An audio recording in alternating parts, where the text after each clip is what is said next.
everybody, it's Felisa, and today's vlog is another entry for Vlogmas. Probably gonna do a story time because I think that it probably flows better that way. Before I do that, I want to give a shout out to Power in Black. I'll leave the conversation, the information below. Um, I think that I've worn this t-shirt before. I'm pretty certain that I've worn this t-shirt before, but I don't think that I've ever disclosed where I've gotten it from. Not a fan of very many artists, even though I download at least one or two songs a day just because I hear it and I like it. But to say that I'm a true fan of any artist, nah. Except for him. Look below. Anyway, so here we go. I keep telling you guys that I am a single mom. I've been a single mom for a very long time now, longer than I would like, but it is what it is. And back in 2001, my divorce was final. And I raised four children essentially by myself. I think I mentioned that I lost my house, I lost my car, I had to move back home. And so in the process, I was trying to complete degrees and develop a career path because I needed to care for these babies that were my responsibility. Anyway, so, I did all of that and I finally got to a place where I could start a career trajectory that made sense and put me on a path to more sustainability. And one of those stops in this career trajectory was for a community college. I started off doing some things at the administrative office, which is more corporate, and doing things with the community and developing programs, and it was for continuing education. And so continuing ed, if you're not familiar, is more loosey-goosey. It's not for credit. And so I could pretty much develop a course for toenail clipping if I really wanted to. If the community expressed a desire for it. So, that was cool or whatnot. But I didn't really, even though I was developing programs for the community, I really wasn't engaged with the community like that. It was more community partners, community stakeholders, things of that nature, not necessarily speaking to students themselves unless they were registering or they had a complaint. So at some point I had a desire to want to go to a campus and have campus experience. And that turned out to be like one of the best things that I've ever done. It was a highlight of my career then. It remains so now. And, one of the reasons is that because I had an opportunity to interface with students from all walks of life, but primarily I gravitated towards students that I identified with, so that would be, young, female, moms, generally speaking, divorcees, you name it. And I wanted to really try and pay it forward because I'd always strategically had people in my life who assisted me in my overall journey, whether it was for career, whether it was education, or just telling me to get my stuff together. Sometimes a combination of all of those things. Anyway, so it was a very stressful environment. There were three administrators on this particular campus. I was one of the three administrators. There was a president, a vice president, and myself. We each had domain over specific areas. My area oversight was instruction. So working on a campus, contrary to what you might think, is not a 9-to-5 operation. It is literally Monday through Saturday for us because we offer Saturday classes, and classes started at 7 a.m. didn't end until 10 p.m. And so I would physically be on that campus for the majority of those hours.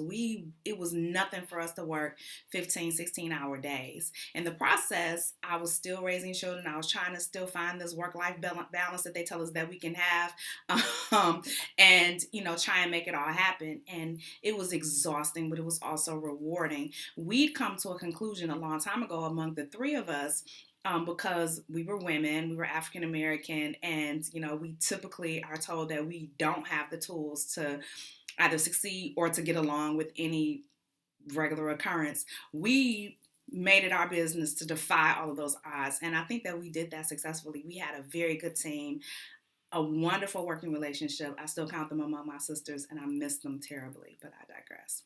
Anyway, so it got to a point where there was some changes that were going on within the college. And so, there were multiple campuses around the county. And so we were, as a core team, being dispatched back to the corporate office. We didn't really find this out until an open meeting, and it took me off my square. I had no idea that this was coming, and it was kind of thrown out there like as an aside. And so I don't have a poker face. I didn't then. I tried to work on it for about 5 minutes and I gave up because that just is not my personality. I'd rather ask for forgiveness than to ask for permission. So I react to a lot of things. I try and do so appropriately, but sometimes it's just written on my face. Sorry, not sorry. Anyway, so I definitely was thrown off my square, and I think I don't even know what I said after that remark, but whatever it was got back to our leader, and the the environment for that particular place is one of toxicity. It is one that is very difficult to navigate. It thrives a lot on fear, unfortunately, and a lot of people feed into that. It is a difficult place to be, and I believe that the majority of the people that are there, that remain there, are there because they really do have a desire to help the students. So I want to make sure that I say that. But aside from that, it's a very dictatorial kind of environment that is not conducive to psychological well-being. I'll just say that. So anyway, I ran afoul of our leader because my commentary or my facial expressions got back to him. And so one of the tools that was often used in this institution was that of punishment. And so, you would be demoted and sent somewhere else, basically to a remote, area, which we refer to as, Siberia. You're being punished because you're abruptly sent over there, and, you have to kind of work your way back into good graces. Well, that happened to me. I was sent to another area that was probably about an hour away from my house at that time. The campus that I'd worked at previously was about 15 minutes down the freeway from my house. So it made my work-life balance, even though I never really achieved that the way that I thought that I probably should, it made it a lot easier because I could get on the freeway, I could go run home, get my kids, take them to the house, get, dinner done or order it. Usually it was a boxer bag. I'm just being honest because I didn't have time to really cook and all that kind of stuff. So it was just a whole lot of convenience things. And then, get them situated and then run back down to the campus. And I'd be down there until about 11 o'clock. And then I could get home probably about 11:15. Usually speaking. Sometimes we could get out a little bit earlier, but generally about that time. At the time, my youngest son was still at home, and so he was a tremendous help to me because he was able to kind of police and, get the girls from killing each other or killing themselves. Shout out to him. But, in hindsight, I recognize that I probably robbed him of a lot of his teenage years because he was having to play, big brother, baby daddy to these girls. And, while I'm very appreciative, I'm very remorseful that that was imposed on him at a very early age because he was only like 16, 17 at the time.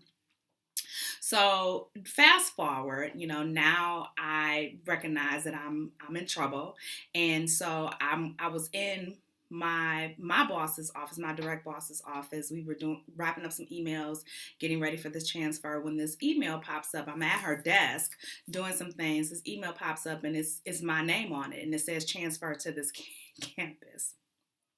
So that's how I found out that I was being demoted and shipped far away.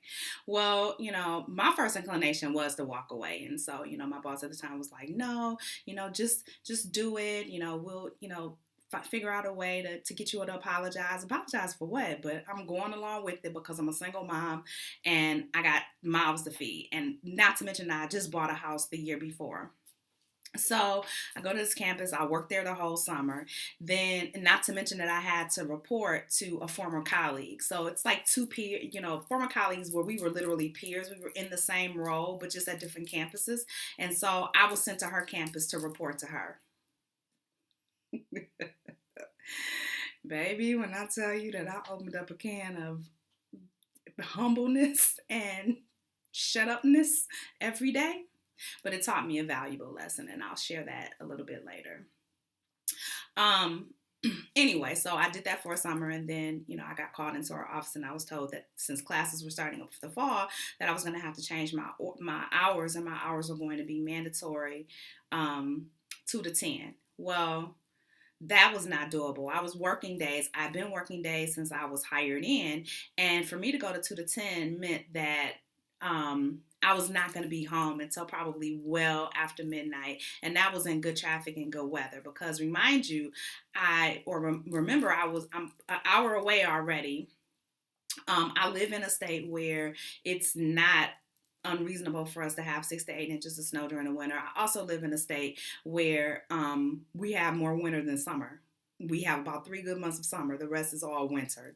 Yeah. So I was concerned because my oldest son, who had been helping in this big brother baby daddy role, was getting ready to go to college. And what was I supposed to say? Like, oh no, son, you can't go to college because now mommy needs you to stay at home. Like, that was grossly unfair, despite the fact that I've been unfair up until that point, but whatever.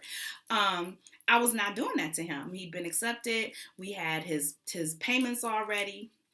He was ready to go. This was fall. So I'm like, I can't do that. My daughters at the time were like 9 and 13 or something like that, and thought that all boys were beautiful. And 2 minor girls home alone, all I could think of was that something would happen. And when I got home, rolled into the house about 1 o'clock, some reporter would pop out the bushes with a microphone and ask me what kind of mother I am and how derelict could I be to leave 2 minor daughters at home in this society. Like, I just did not need that kind of stress. So I thought about it for like 5 minutes. Literally. Like, I knew what I was going to do when I left out that office. It was a no-brainer. Even though I needed my job, I needed income, I needed all those kinds of things. I'm not at all suggesting that I was at any point in my financial health to be able to walk away from a decent job. But I couldn't live with myself any further if I continued to make these concessions at the sacrifice of my children and their well-being, particularly my daughters, and just continue this slippery slope. So I made the decision to resign. I left I think I quit on a Friday. Monday was Labor Day. So when I came in Tuesday, they had my resignation letter. It is what it is. So, I left that job with no plan. No, nothing. I literally cashed out my 401k. I rolled over my IRA. I counted up my savings. I lived off, and then I got my vacation, not vacation, yeah, my vacation bank money, which was pretty sizable because I never took time off, and so it just accrued. So all of those, pots, I pulled all of that, and I figured out how long I would be able to sustain myself with no income. And I literally thought that it would be about 5 months. It turned out that it was 6 months, from the day that I left to the day that I was hired at the company that I'm currently working for. A couple of takeaways from that. Number one, I had to be put in that position because fear would have kept me there. I would have been so afraid to fly. I would have never left if we had not been sent to different campuses. I would still be there. I would be miserable. My children would have suffered even more than I would have been able to even fathom. And this is why I say that, because when I left, I, of course, suddenly had all this free time. Remember, I told y'all I was working like 16-hour days, and sometimes Saturdays and sometimes holidays. And so I was spending a lot of time away from my family. And even though I was making quite decent money, I never had the time to really spend it. And then when I did, it was more like to buy them. It wasn't quality time. It wasn't anything that was remotely close to making their childhood memorable. And I pride myself on being a mother that creates memories. And so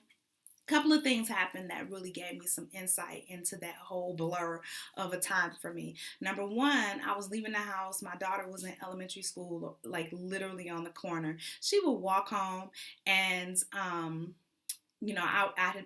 would like give her instructions. When she came home, if I was at work, she would come home. She would go, call, let me know she was at home. She was to lock the door, and then her sister would be coming in from the high school roughly about an hour after that. So she was only home for about an hour, and then I had like different neighbors all making sure that she was okay during the day.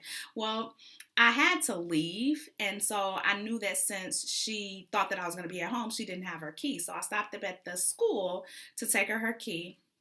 And so the secretary said, oh, no problem, Miss So-and-so. Remind me again, what homeroom is she in? And I stood there looking at her, just like this. And I started to cry because what mother does not know what homeroom their child is in? Like, who does that? In that moment, I recognized that I was so detached and so far removed from any process that it was just ridiculous. Like, I had just been playing at this whole mother thing. That's why I said that work-life balance was not really something that I had achieved. I thought that I had, but I really hadn't. I wasn't really connecting the dots. I could tell you more about what was happening at that campus than I could really what was going on in my own house with my own children, because I was so disconnected from that, because I was so consumed with work, because it's all I did. So I think that was a wake-up call for me. I really do. I think that the timing was God's plan. I think that the wake-up call was necessary. I do not think that lifestyle would have been sustainable for me. I think that I was at the end of my journey with that. I had a great experience with my students. I will carry that always. I made some amazing connections with people that I still love dearly, but it was time for me to go. And my fear and my loyalty would have prevented me from doing that. So I think I needed to be in a situation where I'm like, oh, heck no. Nope, this is what we're not doing. This is not what we're doing. Not today, Satan. Not today. So being able to make that decision, and I walked away, and it took me 6 months to find another job. In that time, my children came home to home cooked meals, a clean home. We had time to do things as a family. We did silly things like puzzles and read books, and all the things that I'd wanted to do that I thought that I had been doing on a regular basis, but had been doing it on an extremely infrequent basis.